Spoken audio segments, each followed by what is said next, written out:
All right. I want to talk a little bit about where we have come with postpartum return to run, especially in PT, and where we're probably taking a wrong turn. And I'm thinking back to, remember like in the beginning of the pandemic, I know that was a long time ago, but Marie Kondo was super popular, right? And she would come into your house, at least on the Netflix show. I couldn't get past the first couple episodes, but she would come into your house. It would be a hot mess, pull everything out of your closet, out of your drawers. So you have this big pile that supposedly you can't avoid. You have to deal with it. And then everything does this spark joy, right? And so I think that seemed like a great idea the first week of the pandemic, but obviously 2 years later, not so much. And the idea was if you pull every little thing out, then you have to deal with it because it's in a big pile in your room and you can't work around it. I almost feel like that's where we're going with postpartum return to run. Now, there's some caveats with that. One is that, let's just be honest, 2 years ago, we weren't having these conversations. It wasn't literally until 2019 that UK guidelines came out with Grania and Emily and Tom, and just at least starting to have a conversation point. So I think this is kind of how the pendulum goes.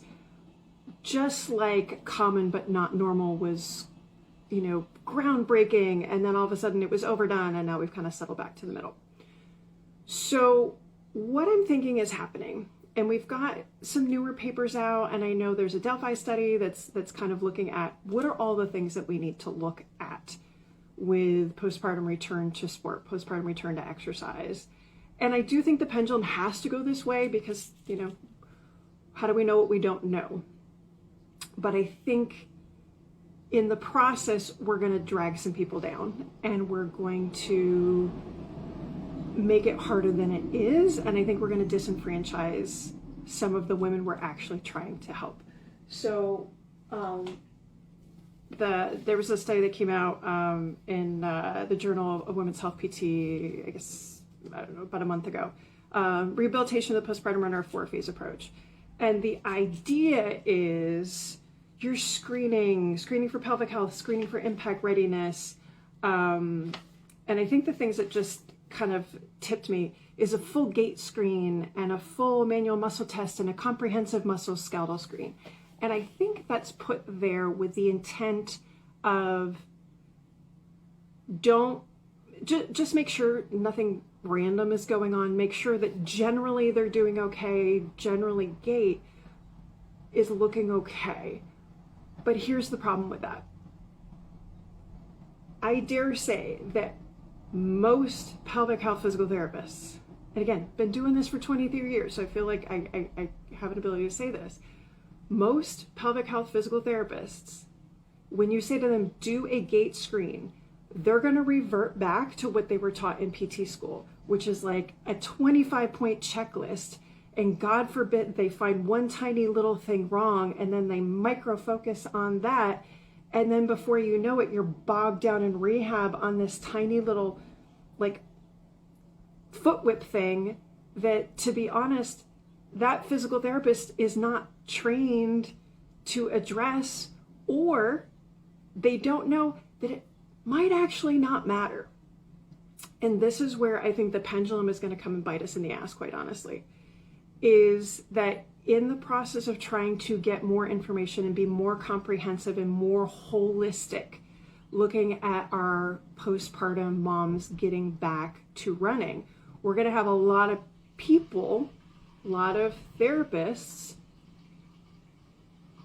overlooking, like throwing everything in the middle of the table. Like they're going to seriously Marie Kondo this stuff, and they're going to fix every little thing. And the fact of the matter is, what if we didn't have to? And this is where I think we have to take some lessons from what's going on in sports medicine and be like, all right, with return to run from tendinopathy, return to run from Achilles tendon rupture, bone stress injury, those sorts of things, where do things really matter and where does it not? And I think when you have a group of people that, well-intentioned, are trying to check all the boxes, you get too deep in the minutia, and the pile of shit that you throw in the middle of your bedroom to Marie Kondo every single thing in your room, and now you're left with this pile of crap that person does not know what to do with. And then they micromanage, and what does that do to the mom? She just wants to run, okay? She just wants to run, and now trying to check the box of doing the right thing, trying to be like, yeah, I'm gonna screen everything out. What if half that stuff doesn't matter? Okay? If anybody watched Boston Marathon yesterday, where was the perfect running form? Okay, at mile 1, where was the perfect running form at mile 25? Your running form doesn't necessarily have to equate to pain-free, no symptoms, all the things. But when you have people that are, their only reference point is their gait training that they learned in PT school, that's like, again, I've never had anything by the book, but like it's check. If that's what they're basing this on, we're going to get bogged down in a bunch of minutia. Okay. And same thing with looking at strength of every single freaking muscle. Like, I literally cannot remember the last time I did manual muscle testing. I just don't. Again, great thing I learned in PT school, not something that is necessarily as applicable now. And so when we have people that are well-intentioned, physical therapists that are well-intentioned, going in and looking at these things, saying, okay, I want to screen all the things, they're gonna make a big pile of Marie Kondo crap right in the middle of the room and not know what to do with it, and then leave that mom hanging with this pile. So we need to figure out framework, systems, better ways of taking information, gathering what we need, identifying the things that are relevant, and putting the other stuff off to the side. What we don't have time for is to pick up every single piece and ask it if it sparks joy. We just don't. And moms don't have that time either. Okay? And I don't think they have the patience for it. I don't. I didn't, because they're just going to go run.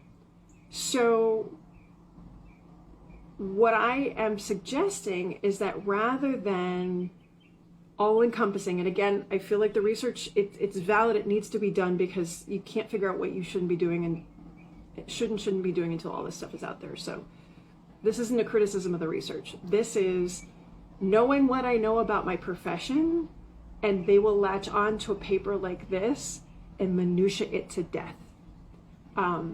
My brain has never worked that way. I was trained in that way to some degree years ago. And I was like, oh my gosh, if this is what my job is, my head does not work this way. My head works in bigger picture, look down, 10,000 foot view, find patterns, get a framework to kind of manage and work through. That's how my head works. And fortunately, that works really well in return to running and return to sport, because I only dive down to that minutia level if I absolutely have to. And that tends to be, I think, how sports medicine tends to go a little bit more, especially if you're working on the field. Like, you don't have time to go into the minutia. That person needs to get back out there quickly. I dare say moms are the same. I'm not going to sit there and listen to all the 1,000,001 things that you want me to do, because I don't have time to do it. And it frankly doesn't matter. So if I want to hear from you. Like, are you a minutia person if you're in this field? Are you, gosh, I really actually don't like a minutia and I need a framework? And then if you're a mom, share with me a little bit about kind of how you've been kind of not handled, but like when you've tried to work within the system, when you've tried to work with pelvic floor PTs, when you've tried to work with coaches and trainers, did you get minutia to death, and how did you feel about that? Or did you have kind of more of a collaborative framework in which you kind of really saw the big picture patterns? You saw things that really you only needed to dive in because it was relevant, and then dive back out and move on. What made more sense to you? Okay.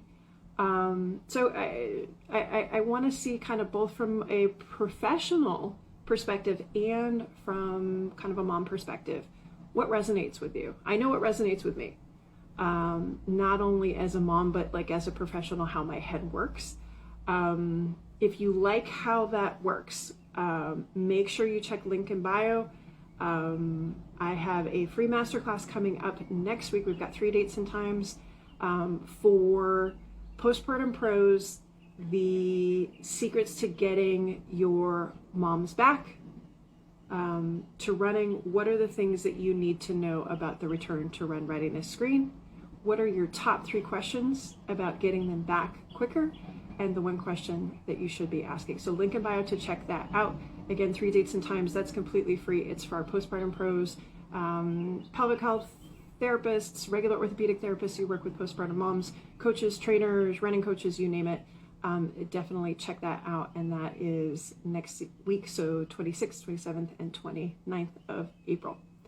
All right, I want to know, are we team minutia or are we big picture and move on? Let me know.